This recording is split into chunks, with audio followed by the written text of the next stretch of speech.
তাই উনার বিরুদ্ধে ন্যাশনাল হেরাল্ড পত্রিকার নিয়ে যে মামলা, সেটা ইডিকে লাগিয়ে সেই মামলায় ওনার বিরুদ্ধে ষড়যন্ত্রে লিপ্ত হয়েছেন।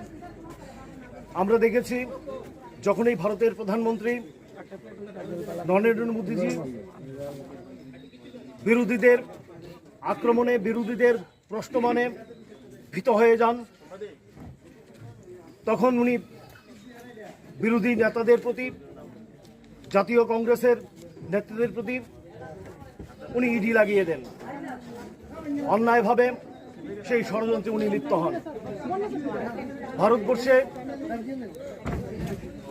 কর্মসংস্থান নেই, একের পর এক সরকারি সম্পত্তি উনি বিক্রি করে দিচ্ছেন।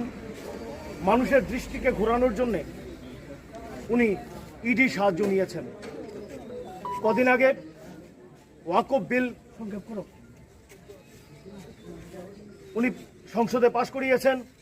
শুধুমাত্র ভারতবাসীর যে মূল যন্ত্রণা, মূল দাবি, তা থেকে মুখ ঘুরিয়ে দেওয়ার জন্যে উনি বিভিন্ন চক্রান্তে লিপ্ত হয়েছেন। তাই আমরা আজকে এখানে বিক্ষোভে সামিল হয়েছি জেলা কংগ্রেসের তরফ থেকে,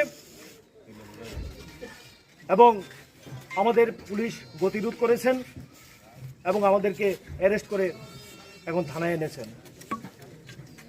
যতই ষড়যন্ত্র করুক, আমাদের এটা বিশ্বাস, আমরা দাবি রাখি যে রাহুল গান্ধীর জনপ্রিয়তায় বিন্দুমাত্র ফাটা পড়বে না।